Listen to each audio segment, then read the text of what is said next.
Good afternoon, and thank you for joining us. I'm Joan Woodward and honored to lead the Travelers Institute, which, as you know, is the public policy division and educational arm of Travelers. Welcome again to Wednesdays with Woodward, a webinar series we created to convene leading experts for conversations around today's trickiest problems and other items you're dealing with the pandemic. So before we get started, I'd like to share the disclaimer about today's program. And a big thanks to all of our partners who help make these programs possible: the American Property Casualty Insurance Association, the MetroHartford Alliance, the Connecticut Business and Industry Association, and Arevon and Rosendin Renewable Energy Group, both of whom have represented us, joining us today on this great panel. So today we're talking about renewable energy, a rapidly growing industry, as we all know, an important one. As we'll hear from our speakers today, the renewable energy sector is expected to draw significant, if not most, of the investment in the energy sector over the next 30 years. And that really thanks to advancements in technology, the growth opportunities in this sector really do abound. So we're here today to help us understand and really break down the state of the renewable energy market and how your business can take advantage of these growth opportunities. We have three leading experts. First, Justin Johnson comes to us from Arevon, where he serves as the Executive Vice President and Chief Operating Officer.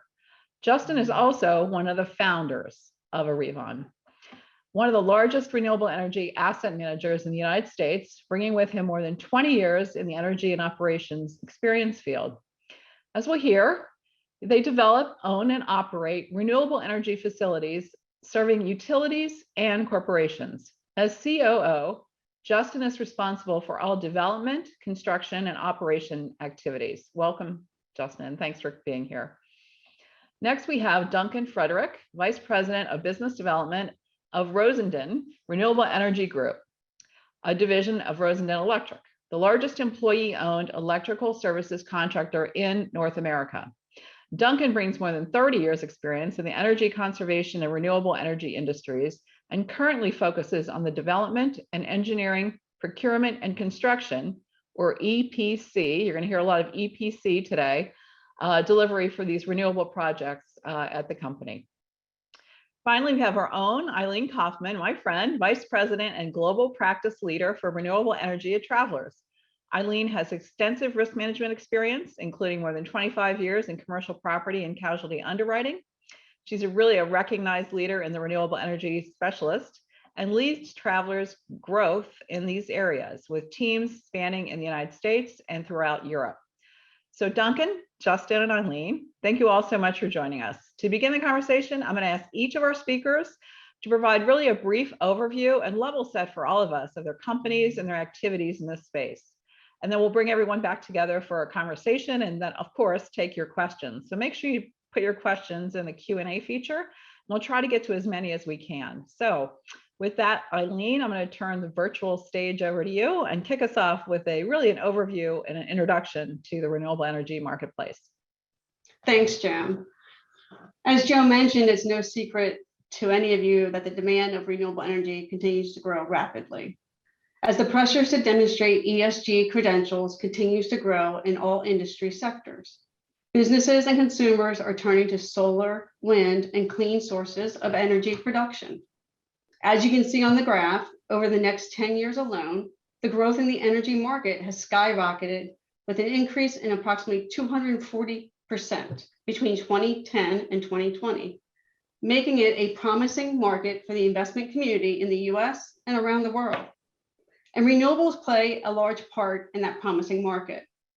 Over the next 30 years, the expected investment in new power generation is estimated to be around $13 trillion, with 77% to be invested in renewables alone. Moving on.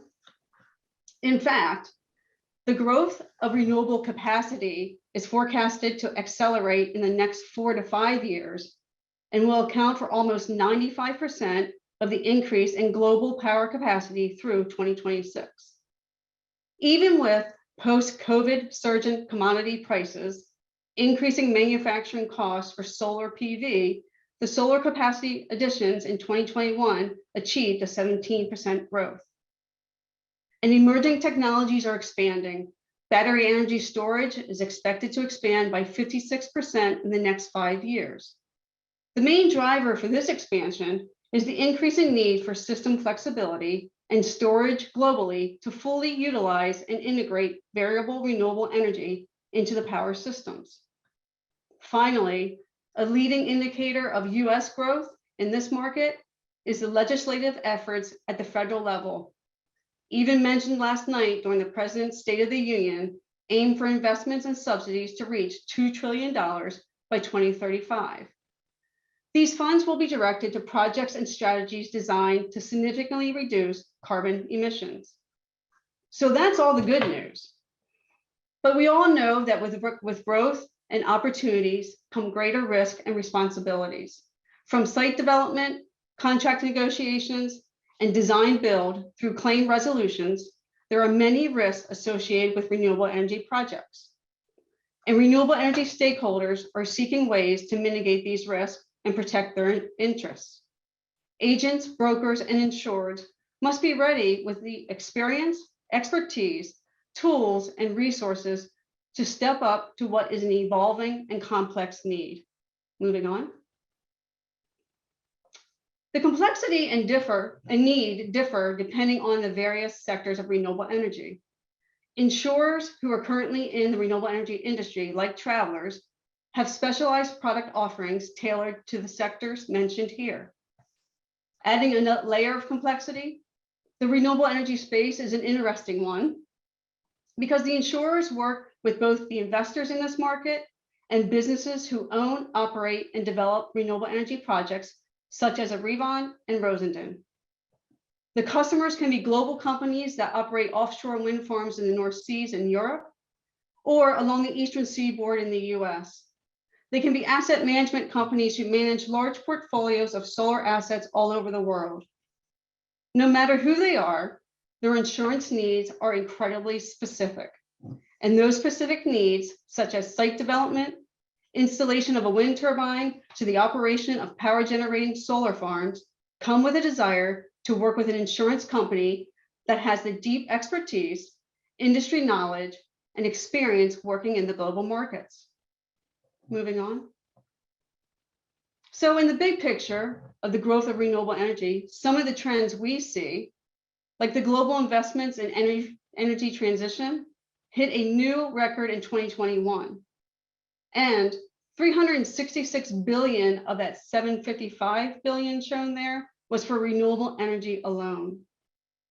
In the US, many states have created their own goals and objectives for carbon-free energy generation and consumption over the next decade. And individuals globally are willing to pay higher utility bills to achieve 100% renewable, looking to reach that net zero emissions goalpost. As I mentioned previously, with growth opportunity comes risk, and weather-related catastrophes continue to be a challenge to consider. Like the hailstorm in Texas, which resulted in the largest single solar project hail loss in the industry, with losses totaling around $70 million. We will be discussing several of these trends throughout this webinar. Now, I'll turn it over to Justin. My name is Justin Johnson, and I'm the CEO of Arevon. Arevon operates about 4,000 megawatts of solar, wind, and solar and wind assets throughout the US, and we have a growing fleet of operating battery storage plants as well, with three battery storage plants in operation, and then a fourth one that will be entering operation shortly. I think, you know, there's a lot of macroeconomic challenges that every industry is dealing with now, with, you know, inflation, logistics, geopolitical disturbances and challenges.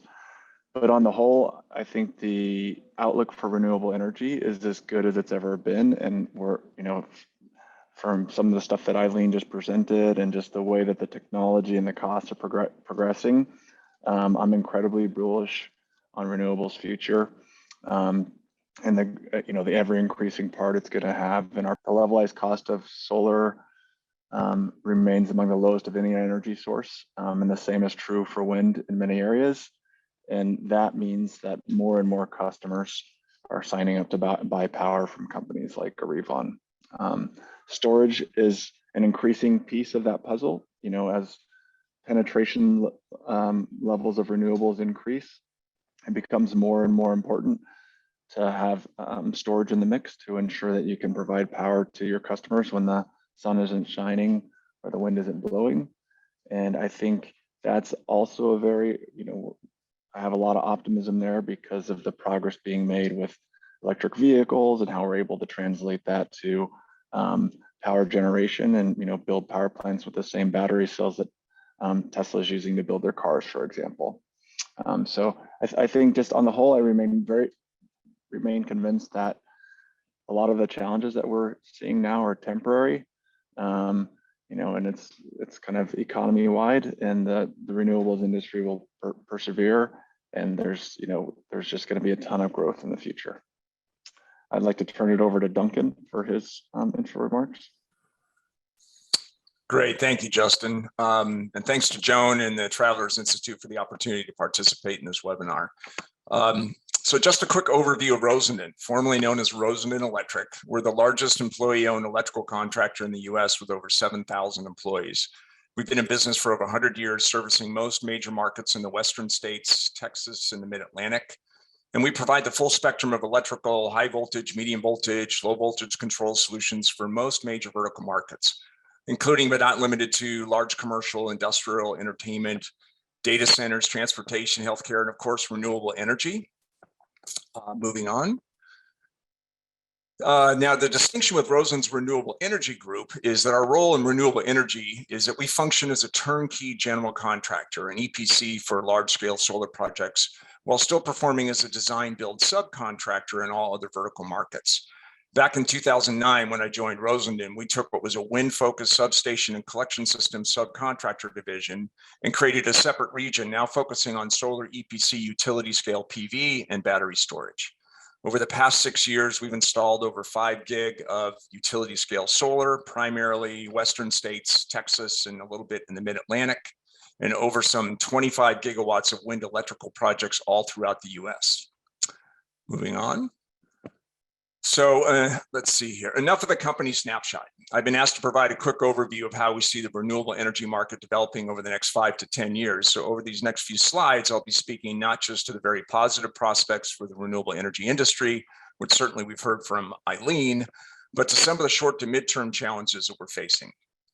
So looking at this first slide, these Wood Mackenzie graphics paint a very rosy picture for the 3 major sectors of the renewable energy space: utility scale solar, utility scale wind, and battery storage across all sectors.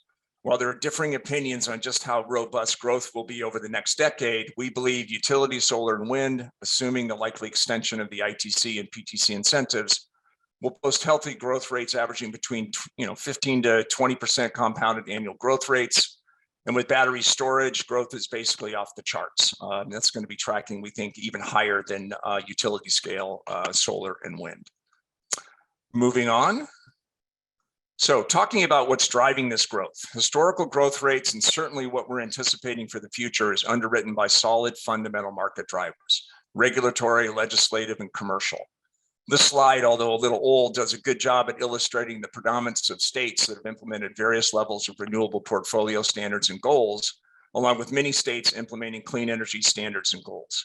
So add this to the existing and we hope likely extension of the ITC, PTC, and potentially an implementation of standalone BESS ITC, you have a compelling regulatory and legislative platform pushing accelerated adoption of renewable energy. Moving on.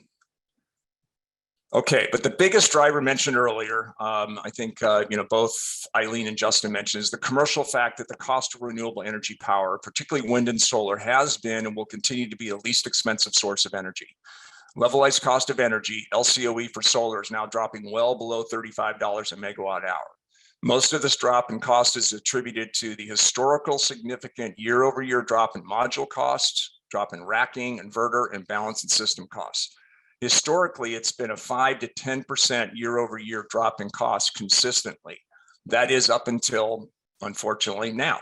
So there's more to come on that. Moving on.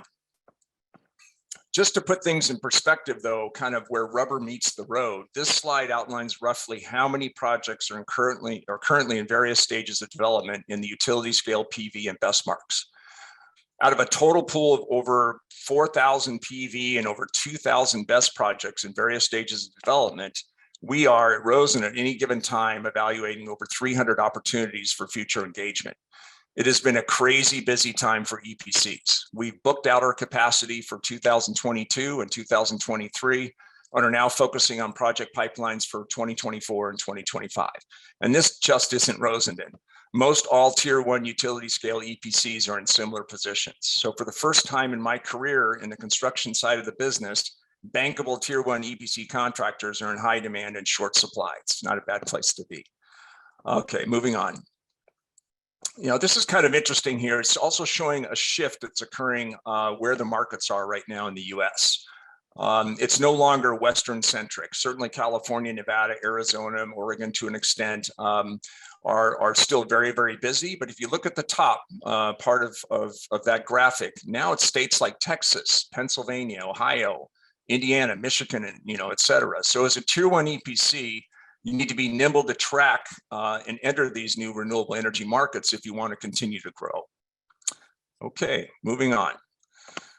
Challenges. I mentioned earlier about solar costs. We're all aware of what's happening with supply chain constraints and commodity pricing. Well, for the first time in years, overall balance of system costs have increased significantly going into 2021 and will likely remain high through 2022. And as you can imagine, this puts tremendous pressure on developers, owners, and EPCs to do whatever is possible to meet investor return requirements against fixed power purchase agreements that do not take into account recent impacts on costs. At best, these many projects remain on schedule, but require innovative approaches to squeezing costs and efficiencies wherever possible. And at worst, we're seeing more and more projects being pushed out and canceled. This is a big challenge for those of us EPCs who've committed capacity only to have projects push out or cancel. And then all of a sudden you're scrambling to fill that near-term capacity. Okay, moving on. So I'm like you're running out of time here. So I won't do a deep dive into these next three slides, but suffice it to say that most all of the short to midterm pressure on solar and BESS costs, meaning increased costs for modules, batteries, racking, switchgear, and all the cable and wiring, is being driven by a very active federal legislative regulatory protective agenda, as well as the ongoing instability of commodities and continued shipping and logistics constraints. Next, moving on. So much of our planning efforts now focus on what we can do to hedge commodity pricing, as well as get out in front of supply and logistics issues, which do require a level of knowledge and expertise that we didn't initially have in-house. So we've had to bring that experienced talent into our management team, allowing us to get out in front of this challenge. And moving on, this gives you kind of a rough idea of what, from a shipping and logistics standpoint, of what the lead times are for a lot of the critical components making up a PV plant project. And these number of weeks represent anywhere from 2 to 3 times of what we could have expected, say 12 to 18 months ago. And it doesn't look to get any better over the next 12 to 18 months. Okay, moving on. So in summary, the long-term prospects for the renewable energy industry are positive. Being a credible player in any aspect of this industry over the next 10 years is a great place to be, but caveat emptor, there are significant short midterm challenges that require EPCs to be smart about how we approach and engage with our clients while investing significantly in getting out in front of the commodity and supply chain constraints, and of course, while constantly enhancing and training our workforce. I know that's a lot to digest in a short period of time, but hopefully gives a decent perspective on how utility scale EPCs are looking at the market. Back to you, Joan. All right. Well, Duncan, Justin, and Eileen, thanks so much. We just did kind of a rapid fire, kind of just a level set, educate our audience and myself a little bit about what's going on in the industry. So it just sounds like really an exciting place to be, and with a lot of government support for the industry kind of in the past, and certainly coming back your way in the future. As we know, a lot of focus on the sector. So we're thrilled to be involved in the whole alternative space. Before we get started in our moderated discussion, I'm going to throw the audience a question. So for all of you in our audience out there, we're going to ask you to vote on, it's an easy thing if you haven't done it on Zoom. There's going to be a question that pops up on your screen right now. So globally, renewable electrical capacity is projected to increase by what percent between 2020 and 2026? So globally, electrical capacity is projected to increase by what percent? Because we know we're growing rapidly, but can the system really handle all this growth? And what is the projection here? So 10%, 25%, 50, or 60? A lot of people saying 50. Looks like the 50, if we're going to close the poll now. Well, you're all pretty much right. The correct answer is 60%. So, I mean, a 60% increase over 20 some years is really astounding for any industry, right? Is this surprise, Duncan? Is this to you something that's achievable, frankly? Well, when you look at everything I was discussing earlier, and given the pipeline that's in place, assuming that we're getting out beyond some of these short to midterm, pricing constraints, shipping and logistics issues, and so on, and assuming that the incentives do get extended, which I think is a very, very good shot of that happening. Yes, I do believe it is. So you refer to the ITC, that's the investment tax credit, right? And Congress has to pass that almost every year, right? Well, it's actually part of the, I know we'll probably be chatting about this later, but it's part of the BBB bill, the Build Back Better bill. And so all the indices and the prognosticators are saying that it looks like they're going to try and carve the climate portion out of that, in which case we would see extensions for both the investment tax credit and production tax credit. Although I'd probably defer to Justin being at the front of that whole activity, because as an EPC, we're tracking closely with great partners like Arevon in terms of what their pipelines look like. So I'd be curious to get his take on that. Justin, I know we're supposed to be talking about this later in the program, but if you want to have a few minutes on this, we'd love to understand it, because it really does drive a lot of decision making in the sector, right? What Congress does or doesn't do. And sometimes they let those tax credits kind of lapse, don't they?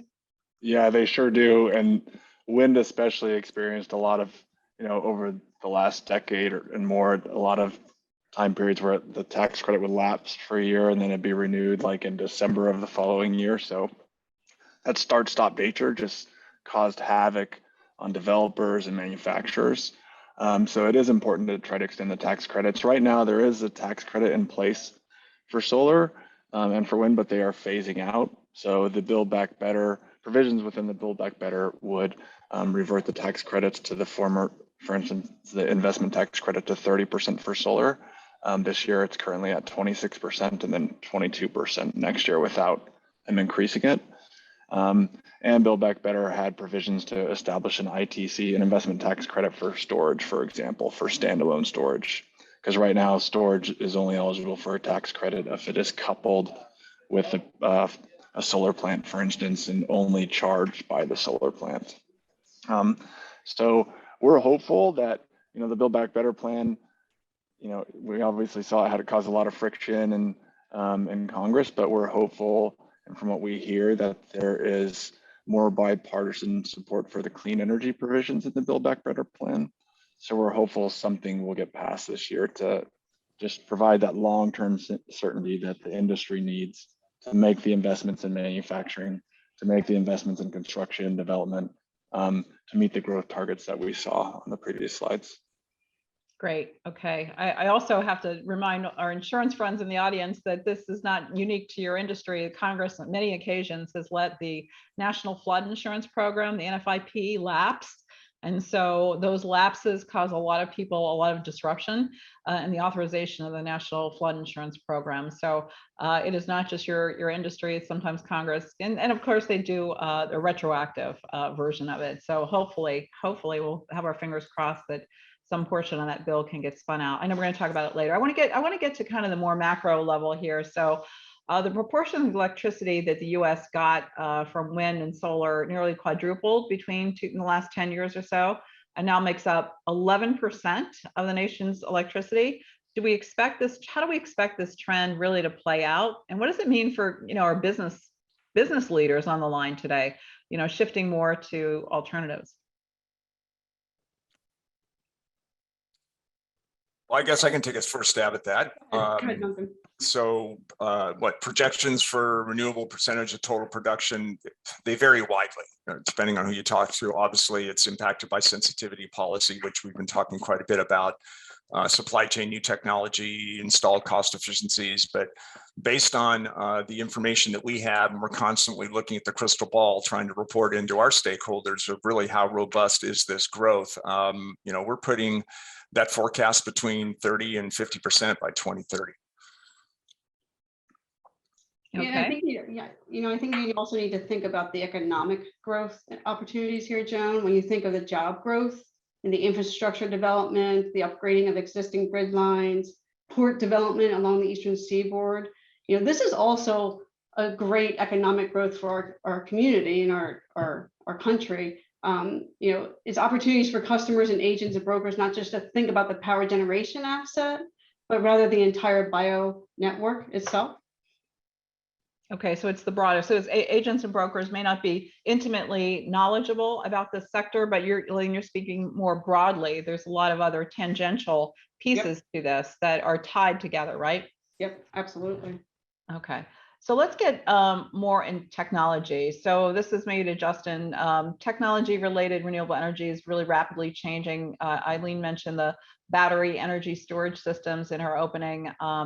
Talk to us about the opportunities there or the challenges that presents for your industry. Yeah, it's been a great opportunity, really more than anything. I've been in the industry for, I guess, 16 years now, and it's really two factors that have conspired to achieve the incredible growth we've seen, and it's that the technology improves, whether it's wind or solar. The wind turbines themselves or the solar panels themselves have become more productive over time.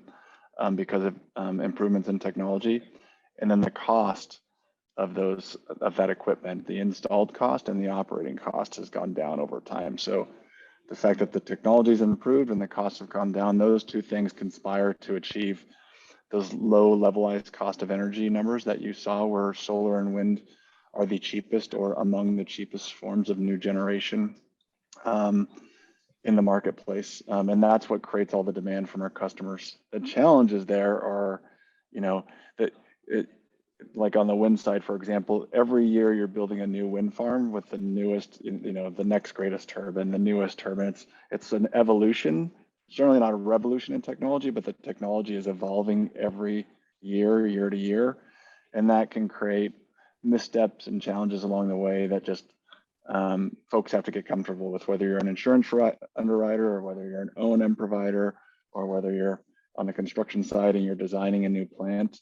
You have to keep up to speed with all of those technology advances and incorporate them into your business model so you can continue to be successful.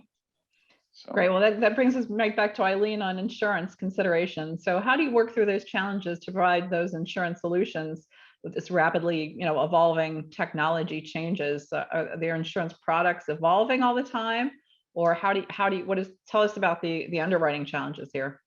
Yeah, definitely. To Justin's point, it is a challenge on the insurer side. We don't have the depth of data to analyze the details that we're used to reviewing, right? So to Justin's point, the process of educating, research and engagement, and even the reciprocal feedback, it's crucial for us as an insurer. When you think about even like codes and standards and certifications, Joan, they're constantly evolving, and they'll become more refined as the sector matures, but staying on top of those codes and standards is definitely a challenge. I think one of the crucial things for insurers is really getting our understanding around the maximum foreseeable loss when it comes to battery energy storage. So getting our arms around the MFL potential is paramount. We're focusing on that. And then when you think about, some of the key underwriting considerations when it comes to battery energy storage, the review of the site diagrams and the planning and installation is critical from an insurer. Contingency planning, when you're thinking about the local emergency services, what type of monitoring systems or extinguishing systems, and even temperature control systems. They're all things that we take into consideration when we're assessing the risk. But when you really think about the system and the design, the installation, it's really being on the front end and the pre-planning with the insured as they're building out these sites, and getting engaged with them with our risk control consultants on the front end is highly encouraged. Okay. So let's go more macro, and Duncan, this is going to be for you. Well-known supply chain issues globally, and obviously with the situation in Ukraine, continued concern over the price of crude oil and other and even the supply of it. And many industries are also facing labor shortages, so unable to find that skilled worker. What do these challenges mean for you and your business? And are you facing the same labor shortages, or it sounds like just people are flocking to your industry at the moment? It's yes and no. As a union electrical contractor, we've been fortunate in being able to meet most of our skilled labor requirements in the field. We work with the union halls, labor consulting firms, and to date, we've been able to address all those needs on a per project field basis. Our biggest challenge really has been trying to find and hire more qualified project management, engineering, and estimating candidates. And that's the single biggest impediment to our growth right now. So on the one hand, being union, believe it or not, gives us an advantage out there because we can plan for capacity very effectively as we move from one market to another. But getting those qualified, tenured, senior level estimators, engineers, project managers, and so on that you need to drive these projects forward, that's a challenge right now, no question. Justin, what are you saying? From a labor perspective? Yeah. Sorry. Yeah, I think it is. I mean, it's a kind of a local issue, and it depends on where you're installing in the U.S. Just how scarce the labor can be, and it often comes down to economics. But yeah, in certain regions of the U.S. where you're competing against an indoor manufacturing job that's been there a long time, and a laborer has to choose between working out in the elements or working in manufacturing, you typically have to offer a premium if you want to get that labor. So it's something you have to plan for. If you're not willing to offer a premium, then you see the scarcity issues that Duncan alluded to. So, Eileen, do you want to weigh in from an underwriting perspective? And as you think about the new technologies changing, what about the global supply chain problems? I mean, do you expect that to alleviate soon, or are these, solar and wind parts, if you will? I'm not expert in this area, but are the components generally made in the United States, or are there supply chain, just-in-time inventory issues that we're seeing as well? Definitely on the insurance side, we have just-in-time inventory issues. Most of the component parts are not made in the U.S. They're made overseas, China, for the most part. And when you think about, steel prices are almost doubled, as Duncan was talking about earlier, and cotton and resin surges. We're seeing significant delay times where, some component parts that we're trying to replace, it's anywhere from like almost a 5-week to 50 weeks now to get those parts in for our claim resolution. So it's something that we are definitely paying close attention to, Joan. One of the things that we do with our insureds is really understand their contingency plans. Are they using top tier manufacturers? What's the lead time on their component parts? What type of spare parts inventory do they have on hand to address these issues as they arise? And sometimes that's costly, right? Sometimes the OEM picks up those spare parts and has them in their contract because that is a cost to the insured. But basically for us as any insurer, it's really addressing these issues on ongoing conversations with our distribution partners and our insureds to mitigate any potential losses from a supply chain concern. All right, let's talk a bit about natural disasters, climate change. Natural peril exposure is really salient in this space with renewables, particularly with solar. In the insurance industry, we've seen a lot of claims, right, driven by hail, wildfire, windstorm, flood, and even the winter storm we had in Texas. So talk to us, maybe Justin, how does this extreme weather taken into consideration in terms of your strategic planning, your project development, pipeline, equipment procurement? How do you plan for these massive hail events or windstorm events? Yeah, that's a great question. And it starts early on in development and having good development practices, and then continues on through construction and operations. But we try to create kind of a virtuous feedback loop between our development team, our engineering team, our underwriters, and really look at stuff early on to assess the risks. Like when you're out prospecting for places to put new solar sites, for example, look for potential risks, whether it's a flooding risk or a hail risk or some other wildfire risk, whatever, and figure out what the mitigation options are, whether that be, move the project, select different land, or is there some a different equipment choice you can make, or a different operation strategy that you can employ that you think you can use to, employ to mitigate those risks. I think, and then from an operations perspective, we're still learning. It's a high growth young industry, so we have to be willing to learn as we go, and that takes that feedback loop and having an open mind and working with their underwriters to understand the losses that are occurring and see what we can do to mitigate those losses. So I think wildfires are a great example where there's a lot of stuff you can do to really eliminate the risks of loss at your plants with fire breaks and really keeping the vegetation under control and protecting open conductors and things like that to significantly reduce your risk. So.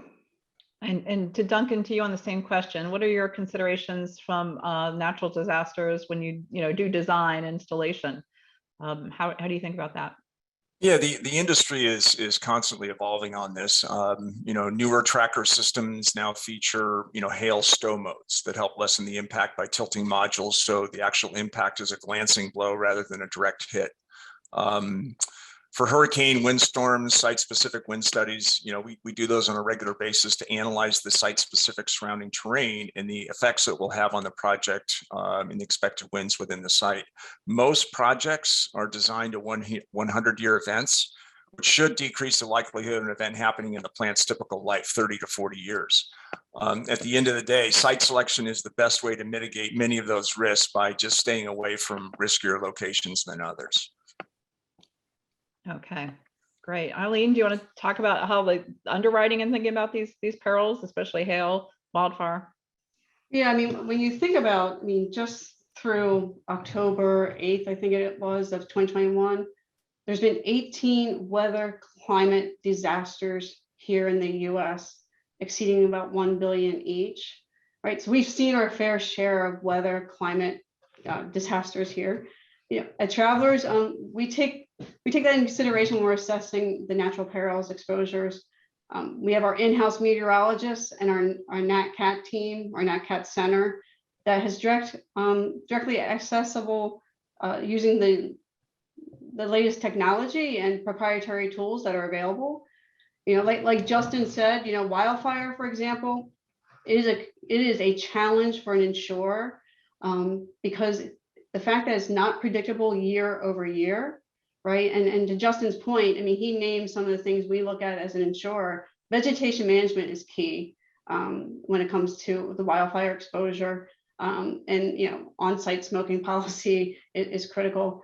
But it also comes down to the state regulations that we need to consider, like California and Oregon, where as an insurer, we have very limited terms and conditions that we could put out on wildfire to protect the insurer too. So those are things that we take in consideration.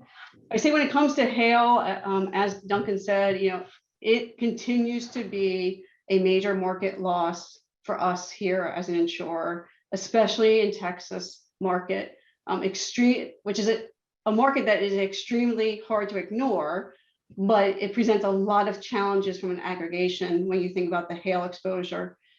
Duncan did mention around the trackers and the technology that continues to evolve against hail. We struggle as an insurer with some of that technology. It's still unproven in solving the true issues around hail, but we continue to watch that technology evolve. And for us as an insurer, we continue to work with our NatCat team on the advancements of modeling and data, which is critical in this space when you think of natural catastrophes. Okay.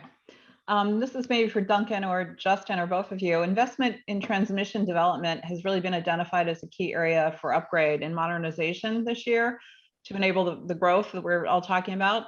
what can be done really to address the significant challenges which transmission projects, especially interregional ones, have faced in terms of gaining that regulatory approval from every state they cross, as well as dealing with landowners who might be refusing opposition from environmental groups. So talk to me a few minutes about the transmission side of it. Yeah, I can jump in on that one, Joan. I think transmission development is sorely needed. And if you look at, just the interconnect queues for, wind and solar assets all around the US, whether you're in PJM or CAISO or ERCOT, the queue in MISO, the queues are just overloaded with new interconnection requests. So there's all this potential supply of renewable energy, but the queues are so full, they're having a hard time studying it in a timely manner. And then some of the results are coming back with obscene upgrade costs to the transmission system. And then the issues you mentioned, the transmission development is very, very difficult. Because it's typically for renewables, a lot of times you want to take it across state lines. So you'd want to take really cheap wind energy from Oklahoma maybe and get it to the southeast or something like that. And there isn't a good process, a regulatory process to kind of get approval in one go across all those states. You have to do it on a state-by-state approach. And each one of those states essentially has what amounts to veto power over your line, because it can be nearly impossible to go around the state. So there needs, I'm not a transmission expert, but there does need to be some sort of kind of regulatory certainty and procedures in place to enable that, the approval of those lines across state lines, because it's sorely needed to the transmission system was built really kind of with fossil generation in mind. And as we transition to renewable energy, we need to have transmission lines that are sized and located where those renewable resources are.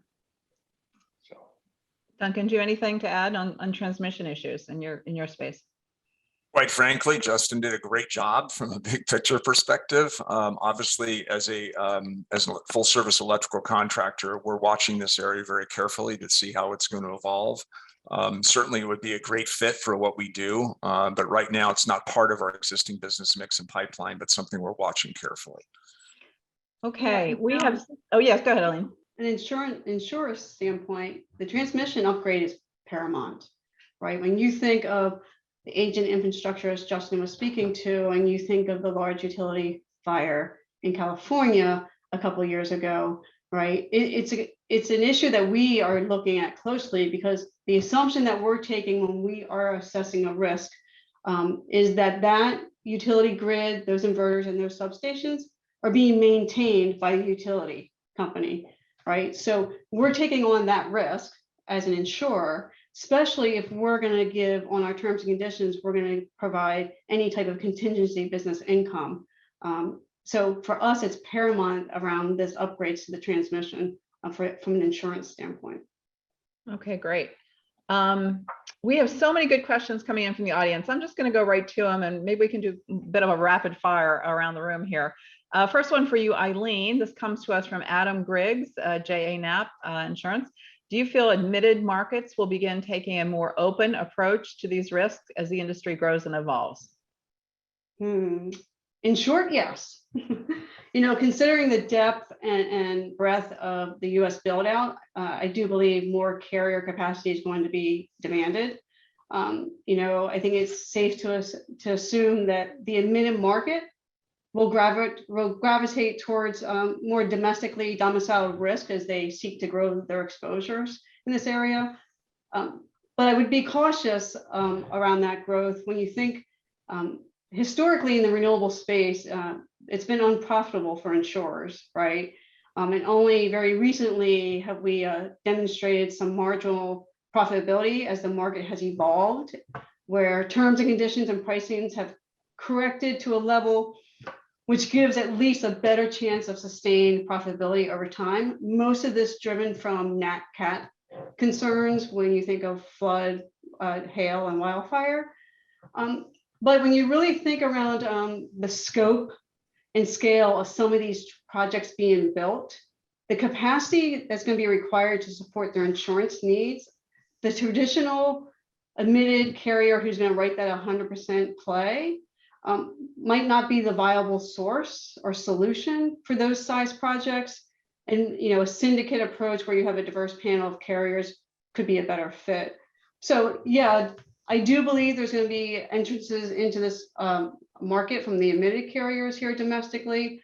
I do think it's going to be a slow entrance over time. But when you think about the larger scale projects, it's still going to be a syndicate play because of the capacity that we need to put up as insurers. Okay, great. To Duncan or Justin, this one, what do you see as the most promising technologies for energy storage beyond the lithium ion or BESS? I can probably take a stab at that. There's more and more demand for longer duration storage solutions beyond current, bankable lithium BESS solutions. And that really points to new and emerging technologies that can demonstrate commercial level viability, bankability over the next 3 to 5 years. So that includes, technology like flow batteries, flywheels, thermal storage, compressed air solutions.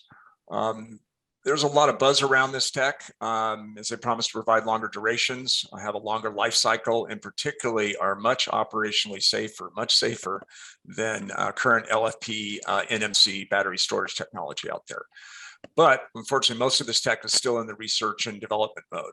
Now, with that said, we may be installing our first flow battery solution on a small utility scale PV project here next year. So more to come on that. Okay, great. Next question, probably for Justin. Are there many privately owned solar fields not owned by utilities? If not, why not? Yes, there are a lot. I think Arevon is an example of that. And those folks we call independent power producers. So, Arevon develops, constructs, and then owns and operates solar plants. And then we sell the electricity to typically, traditional utilities like a PG&E or an APS, or to commercial off-takers like an Apple or a Facebook or Amazon. And there's a lot of examples like that out there. My former employer, EDP Renewables, was one of those. Invenergy comes to mind. So there's a lot of IPPs, independent power producers, that do that. Okay. Next question from Chris Shugart, and also Clint Ledbetter had almost the same question here. The power business used to use primarily US or European made equipment and parts. What are the implications of shifting the supply chain to Asia, and how are we managing that? And second part of the question, is there any movement in the Build Back Better plan to require more US manufacturing of these parts? I can take that. That is correct. I think there is, especially the solar industry, there's a lot of Asian suppliers, modules in particular. You have one choice. You go with a Chinese supplier, or you go with First Solar, who's an American manufacturer. First Solar can't supply the whole US industry. So even if you're a big customer of those, you're kind of left going to Asia. And that creates all sorts of challenges when you have logistics issues like we have today, and you're dealing with equipment shipping from Asia. That usually causes construction delays and challenges. When there's geopolitical tensions, that causes risk to your projects that are hard to manage and just hard to predict, but just keep you awake at night. So it's obviously something we would personally, and I think our industry would love to have incentives to bring that manufacturing back to the US. And the Build Back Better plan did have all sorts of incentives for manufacturers to begin manufacturing in the US, and for developers and owners like ourselves to source domestic content for our plants. And so I think getting that passed would be helpful to kind of onshoring those industries, bring them back to the US with the proper incentives. So. Okay, another basic question for all of us learning about these technologies. I was traveling recently in Southern California. It was a very windy day. However, in Palm Springs, the windmills were not turning. Why is that? It could be any one of a number of things. It could be a maintenance issue, but if should only affect maybe 5% of the turbines. on a windy day in the middle of the day in Southern California, it could be just that there's more generation that is needed, so the power is being curtailed. So those plants are being asked to shut off. You know, California is kind of a prototypical example of it has a ton of solar generation installed. So it has the, you know, there's excess solar energy in the middle of the day, which used to be the peak period, so that they could be curtailing energy during that time because it's not needed. Okay. Question coming in from Raymond Lung. Would geothermal be a cost-effective renewable energy?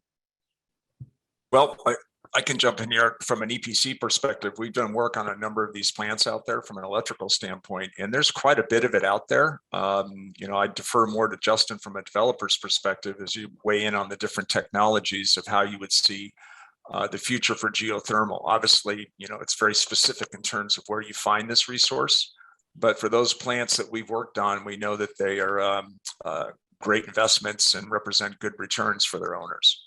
Okay, next one, a little bit outside the box. So I don't know if you guys want to take it on or not, but recently we saw a very large cargo ship filled with luxury cars in the middle of the ocean sink with those 1,000 Lamborghinis, Bentleys, and other Porsches sink, and it was blamed on the highly flammable batteries inside, or at least a contributing factor.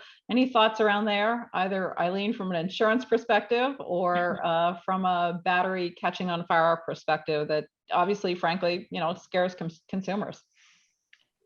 Yeah, from an insurer's perspective, you know, we are definitely watching this emerging issue around EVs and batteries and vehicles. I mean, even when you think of, you know, it expanding beyond automobiles, right, Joan, going into, you know, the construction industry, you know, transportation industry, from large trucking fleets that are starting to use battery, even the marine space that you're talking about. It's a concern for us as an insurer, and we're watching this closely. Regarding that loss, I'm not going to comment on anything around that loss, just because right now it's an unknown of the actual cause and anything that happened out there. So, any other comments? Guys, anything from Justin or Duncan's side of what your thoughts are?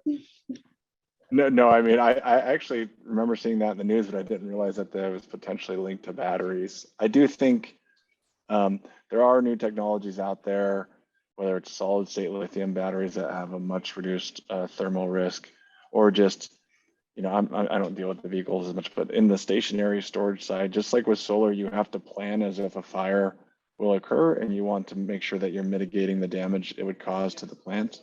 So fire breaks, vegetation management, all those sorts of things. You have to do the same thing with batteries. When we install a battery plant, we want to make sure we build it, develop it, construct it, and operate it, assuming that a fire is going to happen at some point, and that we have the appropriate design and technologies in place to mitigate that thermal event as much as possible, so it doesn't spread throughout the plant or to other parts of the facility. So. Okay, thank you for that. Another question, and this is probably the 800-pound gorilla right in the room today, which is cyber risk and cybersecurity concerns, especially with the Ukrainian situation going on now and the propensity for certain nation states to potentially go after our critical infrastructure. And how do you think about cybersecurity and transmission, given that a lot of our transmission lines and infrastructure is owned locally and not coordinated on a more federal level in terms of the cyber risk? So that's to all three of you. I think, I mean, I'll jump right in. I think cyber is one of those, you know, with the current situation with Ukraine and Russia, cyber is one of those things that worries me more than anything else.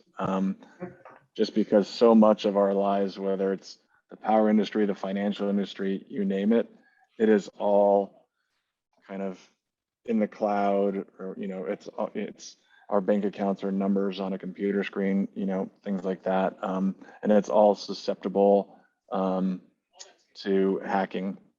So you know, the US and the regulatory agencies are very worried about this too, and have a lot of strict guidelines that we as an owner have to comply with. And there's been a lot of updating and things we've had to do recently with the events that have unfolded in Ukraine, but it has to be a priority for all of us out there because it is a real risk. And the risk, when you look at some of the things that can be done with cyber, can be quite damaging to the economy, quite damaging to health and public safety. So we all have to do our part to keep an eye on it.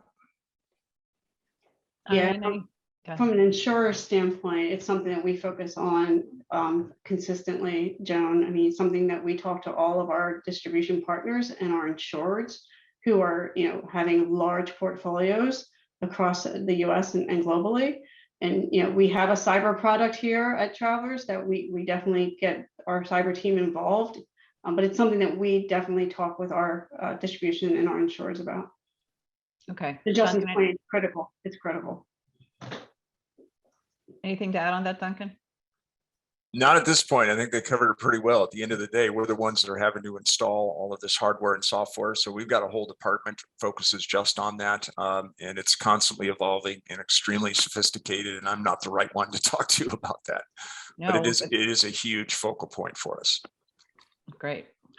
Well, listen, we've run out of time, and I just am so appreciated that the three of you joined me today. So a big thanks to Duncan, Justin, and Eileen for all your thoughts. And we're going to be monitoring. And as Eileen said, we're really heavy into this space, and we intend to stay there and be experts in the field. So I'm grateful for our three terrific panelists today. So thank you all. I do want to have a program note. I have a very, very special guest coming up in 2 weeks from today.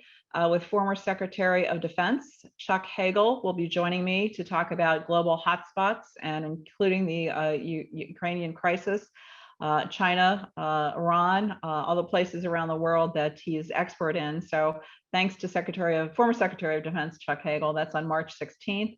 And then we'll have on March 30th, kicking off Distracted Driving Month. Are you ready to take over with distraction on the roads with our experts at the Insurance Institute for Highway Safety? And that's on March 30th. So if you haven't taken our survey, it's in the chat. Please do that. We love to hear your feedback on all of our programs. And again, thank you to our three terrific speakers today. We appreciate you being here.